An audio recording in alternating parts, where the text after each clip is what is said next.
트럼프 대통령이 얘기를 한 부분은 사실 이렇게 일반적인 상선을 만드는 부분은 아니고요. 저희가 방산 쪽에 필요한 그 한국의 조선업 역량을 조금 우리에게 도움을 줬으면 좋겠다라고 하는 건데, 이렇게 미국이 이런 부분에 있어서 조금 마음이 급해진 이유 중에 하나는 네. 저희가 해군력으로 다투어야 하는 중국의 해군력이 좀 빠르게 올라왔기 때문입니다. 저희가 2020년 정도를 전후로 해서 미국과 지금 중국의 군함수가 역전이 된 상황이고요. 아.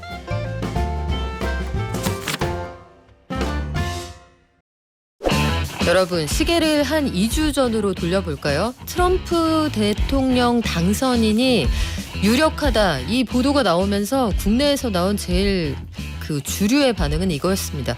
큰일 났다. 어떡하지? 수출될까? 근데 하늘이 무너져도 솟아날 구멍은 있죠. 솟아날 구멍, 트럼프 당선인이 콕 집어줬습니다. 바로 한국의 조선업인데요. 슈퍼사이클 속에서 트럼프 효과가 기대되는 K조선업 전망. 신영증권 리서치센터의 엄경화 연구위원과 함께 알아볼게요. 안녕하세요. 안녕하세요. 아, 오랜만입니다. 조선의 국모님. 아, 그때 오셨던 그분 좀 불러달라고 게시판에 굉장히 많았어요. 근데 요즘에 조선업이 주가가 내내 괜찮았습니까? 저희가 트럼프 당선 전후로 해서 이제 시장이 좀 안 좋을 때 오히려 좀 잘 지키고 있다가 당선 이후에 요즘에 이제 52주 신고가를 기록하는 업체들도 있고 가장 강했던 섹터였던 것 같습니다. 아니, 이 와중에 52주 신고가 내는 데가 있어요? 네네. 아, 그게 바로 조선이었군요. 여러분, 목돈연구소가 이런 곳입니다. 저희가 조선 여러분 눈여겨보십시오 한 적이 좀 된 것 같아요. 아니, 근데 연구원님, 이게 업황이라는 게 항상 업앤다운이 있잖아요. 네네. 올라갔다가 내려갔다가. 그냥 우리 조선의 국모님이 보시기에는 조선업의 업황이 지금 어느 정도에 있다고 보시는 거예요? 특히나 저희는 이제 사이클 산업이니까 그렇죠. 업앤다운을 생각을 안 할 수가 없는데, 저희는 무조건 수요보다 공급이 더 적으면, 그러니까 수요가 더 많으면 업사이클이라고 봐야 수요가 되는 깡패다. 상황이거든요. 근데 지금 2021년부터 지금까지 전 세계에서 만들 수 있는 배의 양보다 발주가 나오는 양이 꾸준하게 많았었습니다. 그래서 여전히 저희는 강세 시황을 유지를 하고 있고, 이게 이제 올해로 끝나는 것이 아니라 향후에도 좀 이어질 여지가 많다라고 보고 있습니다. 근데 제가 그냥 그 직관적으로 궁금한 건 뭐냐면, 트럼프 당선인이 내년 1월에 백악관에 돌아와요. 그러고 나서 이런저런 관세 때리고 무역 관련해서 장벽을 높게 쌓아 올리면 배들이 많이 다닐 수 있을까? 기존의 배도 놀지 않을까? 그러면은 발주하려는 데가 많이 있을까? 발주했던 것도 그 배 좀 천천히 줘. 천천히 달라고 하면은 배를 줘야 잔금을 받을 텐데 입금이 늦게 되지 않을까? 이런 걱정이 좀 되는데 그렇지는 않을까요? 실제로 2018년에 트럼프 1기 때 보면 저희가 상반기에 관세를 많이 부과하겠다라고 예고를 하고 네. 하반기에 정말로 이제 미중 무역 분쟁이 본격적으로 시작이 되었습니다. 그래서 말씀하신 것처럼 해상물 동량이 줄어들게 되었고 해운 업체들의 시황이 안 좋아지게 된 거는 팩트이고요. 지금도 이제 그러한 관세 장벽을 쌓음으로 인해서 해상물 동량이 줄어들 가능성은 시장이 여전히 생각을 하고 있어서 요즘에 막상 해운 기업들의 주가 흐름을 보시면 그렇게 좋지 않은 거를 파악을 하실 수가 있을 겁니다. 근데 아까 얘기하셨던 것처럼 만약에 지금 주문한 배 좀 늦게 갖다 줘라고 얘기할 정도는 정말 경제 붕괴 수준으로 굉장히 안 좋을 때이고, 금융위기 수준이 돼야. 저희가 특히나 이 코로나 팬데믹 기간 동안 돈을 제일 많이 번 기업이 해운 업체들이거든요. 그래요? 그래서 지금 곳간에 돈을 막 마구마구 쌓아놓고 있는 상황이기 때문에 이 돈을 가지고 운송 기재에 새롭게 투자를 해서 향후에 더 서비스질을 높여가지고 오히려 경쟁사들을 좀 없애버리자라는 그런 기조이기 때문에 저희가 발주를 취소한다거나 아니면은 발주를 안 한다거나 이런 모습은 오히려 나타나지 않고 있고요. 저희가 24년에는 수주가 좀 줄지 않겠냐는 게 연초의 예상이었었는데 그렇죠. 지금 올해 들어서 1월부터 10월까지 10개월 동안 발주한 양이 작년 12개월 동안 발주한 양보다 더 많습니다. 이미 작년 그 양을 넘어설 만큼 일단 많이 들어온다는 얘기니까 당분간은 걱정 없다. 아유, 요 얘기만 들어도 마음이 푸근해지네요. 요즘은 자동차 어려워, 반도체 어려워, 맨날 그런 얘기만 했는데 트럼프 당선인이 다 가져간 건 아니에요. 그래도 한국 대통령하고 통화하면서 한국의 조선업이 굉장히 경쟁력 있다는 거 알고 있고 네. 우리 협력 좀 잘해봅시다. 콕 집어서 얘기를 했거든요. 우리가 그만큼 잘하고 있는 거예요? 트럼프 대통령이 얘기를 한 부분은 사실 이렇게 일반적인 상선을 만드는 부분은 아니고요. 저희가 방산 쪽에 필요한 그 한국의 조선업 역량을 조금 우리에게 도움을 줬으면 좋겠다라고 하는 건데, 이렇게 미국이 이런 부분에 있어서 조금 마음이 급해진 이유 중에 하나는 네. 저희가 해군력으로 다투어야 하는 중국의 해군력이 좀 빠르게 올라왔기 때문입니다. 저희가 2020년 정도를 전후로 해서 미국과 지금 중국의 군함수가 역전이 된 상황이고요. 물론 저희가 항공모함을 보유하고 있는 대수가 워낙 많이 차이가 나기 때문에 해군력에 있어서는 여전히 1등이긴 하지만, 요즘에 소위 얘기하면 뭐 중국이 1년에 대형 군함 한 12척씩 찍어낸다라고 하면 미국이 2년에 한 척 이렇게 찍어내는 수준으로 속도가 굉장히 많이 떨어졌다고 하더라고요. 그래서 이거를 내부적으로 해결할 수 있는 골든타임은 지나갔다라고 예상을 한 것 같고, 여전히 이제 해군력에 필요로 하는 조선 역량을 지니고 있고 인프라와 인력을 여전히 갖고 있는 나라를 이렇게 아시아에서 훑어보면 중국이 아닌 나라는 이제 한국과 일본이 손에 꼽히게 되는 거죠. 아니 중국이 그 정도로 치고 올라온 줄도 사실은 몰랐는데 미국하고 속도 차이가 왜 그렇게 나는 거예요? 미국은 일단 전체적으로 이 해운 시장에서 배를 필요로 하는 주체가 아예 아니거든요.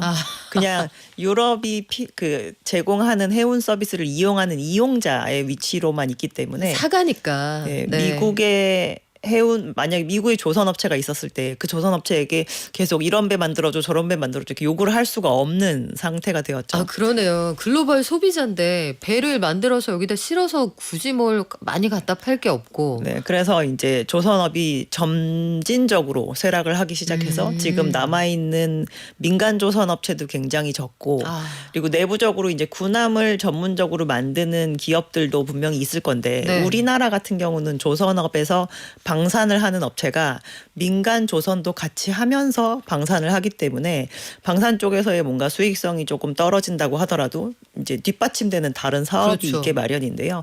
미국은 미국 내에서 만약에 군함만 만드는데 이게 성장 산업이라고 보기도 어렵고, 뭐 그렇다고 수익성이 굉장히 뚜렷하게 좋은 것도 아니거든요. 지금 이렇게 미군함이 난리지만 막상 미국에서 군함을 전문적으로 만드는 업체에 이렇게 들어가서 재무제표를 뜯어보면 매출 성장률 없고 이익률은 한 4% 5% 이렇게밖에 나오지 않는 수준입니다.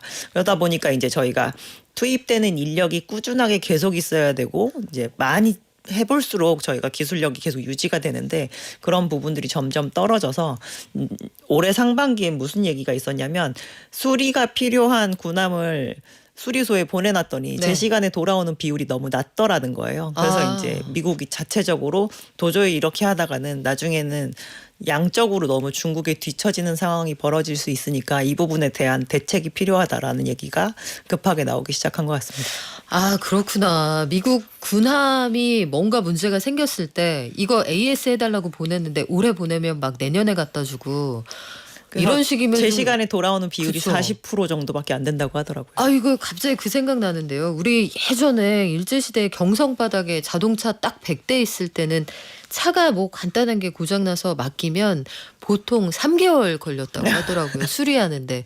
그거 한 달 안에 고쳐주면 이 집 수리 맛집이네 해서 그쪽으로 다 몰렸다고 하던데, 아니 그래서일까요? 지난 여름에 한화오션이 필리 조선소를 인수해서 MRO라는 사업을 확장하는 데 유리한 입지가 됐다고 합니다. 이번에 우리가 주목하고 있는 것도 MRO라는 사업이라고 하는데 이게 구체적으로 뭔가요? MRO는 한마디로 얘기해서 수리 정비 사업입니다. 그래서 저희가 군함은 일정 시간 이상 복무를 하고 나면 꼭 정기적으로 들어가서 점검을 하고, 아니면은 실질적으로 뭔가 무기 체계를 업그레이드하는 그런 수요가 있으면 그런 부분도 해결해야 되고 하는데, 그래서 군함을 하나 새로 만드는 것도 중요하지만 이 군함이 퇴역할 때까지 라이프 사이클을 내내 책임져야 되는 게 이제 MRO 사업이라고 보시면 될 것 같거든요. 그래서 미국의 군함을 그렇게 수리 개조할 수 있는 회사는 모든 회사가 다 접근할 수 있는 것이 아니라 자격 조건을 가지고 있는 업체만 접근을 할 수 있는데, 우리나라에서는 지금 지금 하나오션과 HD 현대중공업만 그 라이센스를 지금 취득해 놓은 상황입니다. 그래서 그 취득 이후에 이제 처음으로 성과가 있었던 수주였었고요. 최근에 두 번째 수주까지 하나오션이 성공을 한 상태입니다. 그러면 우리는 기술도 있고 자격증도 있고 방산하고 상선 양쪽으로 가능한데 사실은 우리가 가지고 있는 여러 가지 입지적인 그런 장점도 좀 있을 것 같고요. 아니 그러면요 연구위원님 그 군함 골치 아픈데 니들이 만들지 말고 우리가 다 만들어서 그냥 완제품으로 납품하고 패키지 딜로 AS 10년 15년 보장할게 이렇게 팔 수는 없어요? 그래서 미국이 아닌 다른 국가에서는 실질적으로 한국에 뭐 잠수함을 입찰을 띄워서 실제로 만들어가지고 우리가 납품을 한 사례도 있는 상태이고요. 뭐 저희가 항공모함이 하나 있으면 그 옆에 저희가 순양함, 구축함 이렇게 같이 붙어 있어야 그렇죠. 하나의 편대가 완성이 되는데 그러한 부분에 들어가는 다른 국가의 것은 한 사례가 있으나 이제 미국은 일단 지금까지는 꼭 자기네들에게 납품을 할 수 있는 자격 조건을 가지고 있는 그러니까 제조 쪽에서도 그러한 업체만 납품을 할 수가 있었는데 궁극적으로 지금 내부에서 그게 잘 안 되고 있는 상태이기 때문에 저희는 외부로 튀어나올 가능성이 좀 높다고 보긴 하는데요. 그런다고 해서 지금 핵항모를 전문적으로 만드는 업체가 미국 내에 있거든요. 그러한 부분으로 저희가 바로 뛰어들기는 네. 조금 어렵겠죠. 겉에서부터 조금씩 이제 해서 수주를 해서 그 수주할 수 있는 이제 범주를 넓혀가는 게 좀 관건인 것 같습니다. 그게 전략이군요. 그 실질적으로 그렇게 해 나가다 보면은 핵심 전략을 우리가 수주해서 따오는 날도 있을 수도 있겠네요. 그래서 이렇게 방산의 계약은 일부 기술을 조금 전수해 주는 방식으로 해서 저희가 이제 계약을 하게 되는 경우가 있는데 그렇게 되면은 이제 일부 기술 이전으로 인해서 한국에도 조금 도움이 될 수 있을 거라고 봅니다.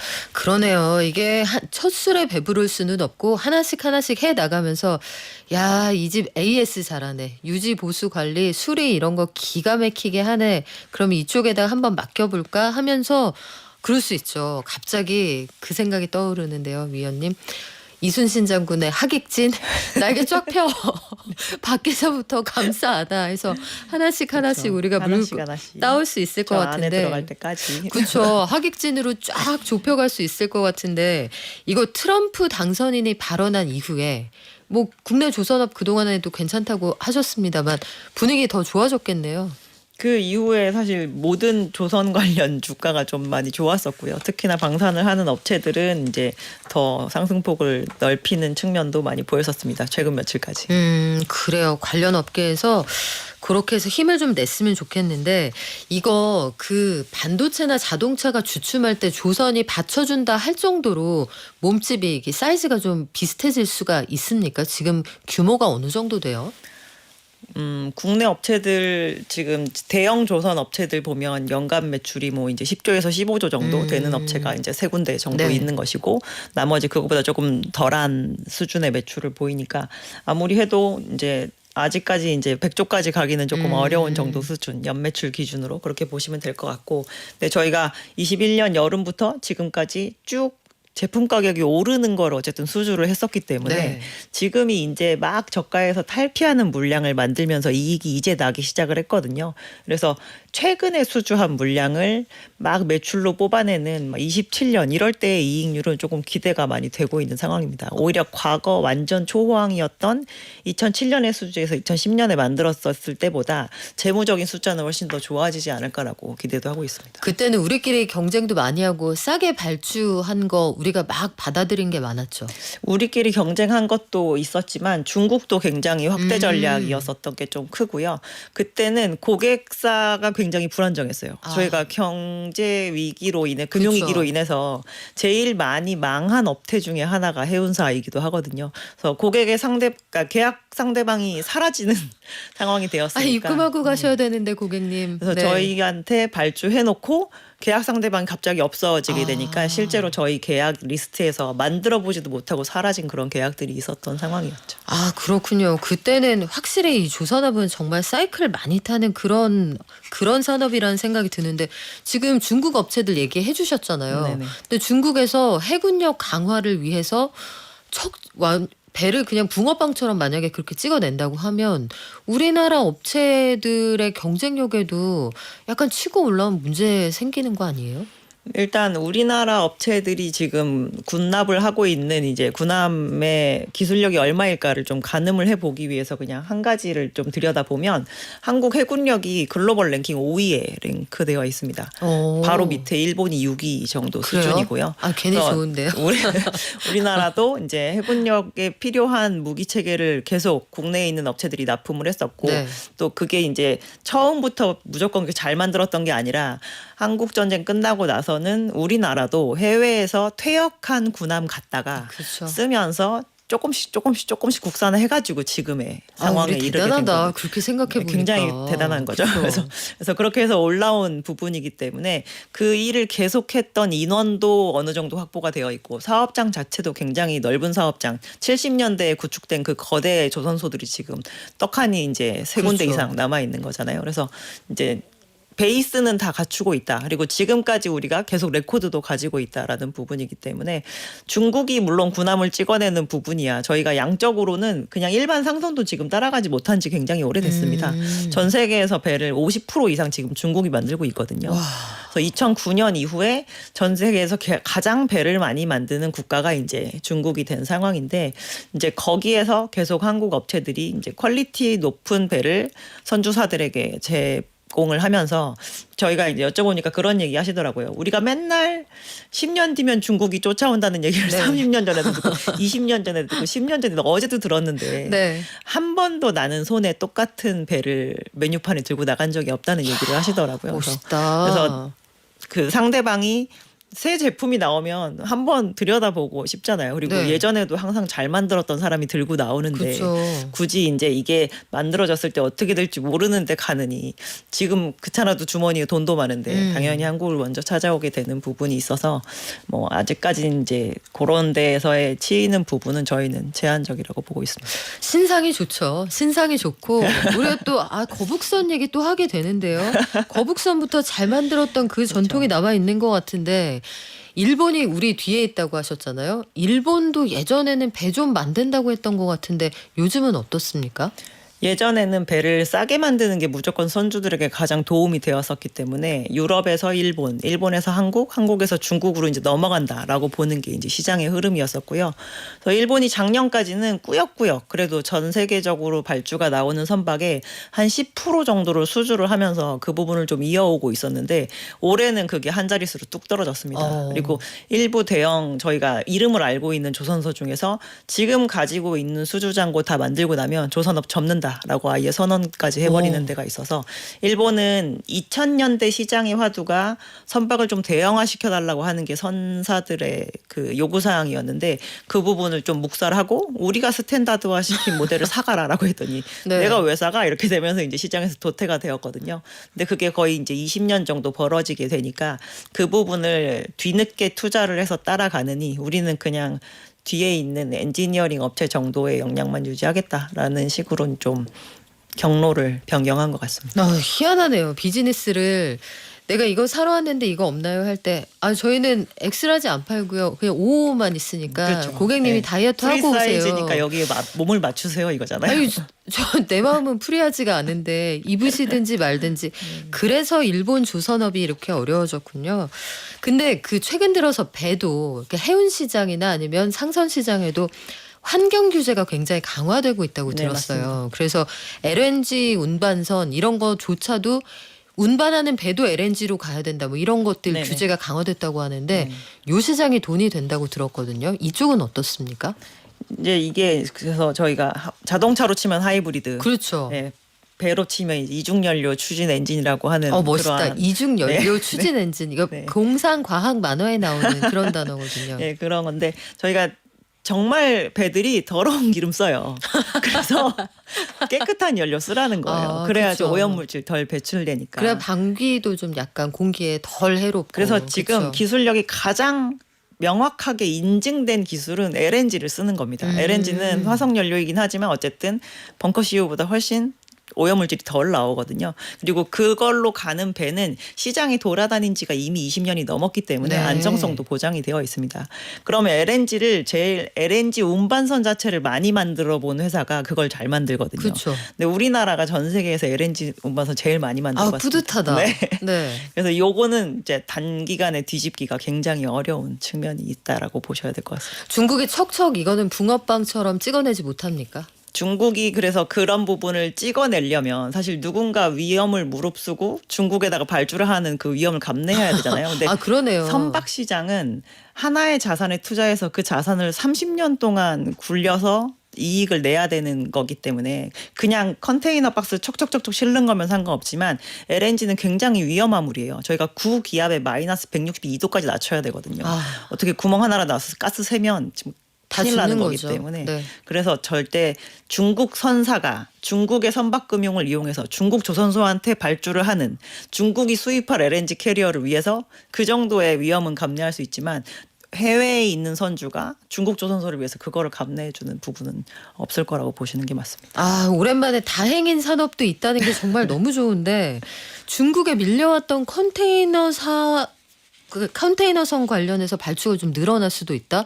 근데 요거는 아까 서두에 드렸던 그 질문하고 역시 맥을 같이 하는 부분인데요. 컨테이너선이 발주가 늘어나려면 물동량이 많아져야 되는데 이거 발주가 늘어날 수 있나요? 컨테이너선이 발주가 늘어나는 이유 중에 하나는 컨테이너 선박이 배들 중에서 제일 빠른 편에 속합니다. 배는 빨리 다니면 연료 많이 쓰거든요. 그렇죠. 연료를 많이 쓰면 오염물질을 많이 내보내기 때문에 지금 상황에서 나는 천천히 가도 돼라고 하면서 이렇게 기어갈 수 있는 배들은 정기선이 아닌 배들만 그렇게 다닐 수 있습니다. 그쵸. 예를 들어서 탱커나 벌커 같이 원자재를 수송하는 배들은 그렇게 다닐 수 있지만 저희는 한 배에 여러 화주의 화물을 싣고 여러 항구를 제 시간에 가야 되니까 굉장히 빨리 다니거든요. 그쵸. 그래서 컨테이너 선사들은 지금 시장에서 너 더러운 기름 쓰면 벌금 얼마 내야 돼? 라고 하는 게 확정이 되지 않았지만 미리 알아서 발주를 하는 상황이라서 교체 수요가 지금 시장에 되게 활발한 겁니다. 그리고 그들은 정말 주머니에 돈이 많거든요. 이제는 뭐 그냥 다 우리 배 다 바꿔 이렇게 할 수 있을 고객님들이 정도로. 마음이 푸근하실 때 우리가 배를 팍팍 만들어서 이거 네네. 바꿔드려야 될 것 같아요. 근데 마지막으로 조선업계 인력난 얘기가 있고 인력난 때문에 이거 극복 못하면 발주 수주해서 받아 들어와도 물건을 납품할 수가 없다 이런 얘기가 있던데 현장 인력난 이런 건 괜찮을까요? 그건 작년 얘기였던 것 같고요. 저희가 그래서 작년에 실제로 신규 고용이 제일 많았고 작년보다 한 3분의 1 뭐 이 정도 되는 수준의 고용을 올해까지 일으킵니다. 그리고 나면 이제 조선업체들이 신규 고용을 더 많이 늘리지는 않을 거예요. 왜냐하면 25년, 26년, 27년 계속 가도록 더 많은 배를 계속 더 많이 만들진 않거든요. 이제 만드는 배의 규모는 비슷할 거기 때문에. 그래서 올해 상반기 실적에서 제일 좀 의미 있었던 게 작년에 채용한 인력들이 제대로 가동이 되면서 공정 안정화가 되면서 실적이 턴어라운드를 세게 했는데 그 부분은 이미 실적에 드러나는 걸로 보아 이제 문제 없다라고 보셔도 될 것 같습니다. 아이고 다행이다. 지금까지 신영증권 리서치센터 엄경화 연구위원과 함께했습니다. 고맙습니다. 감사합니다.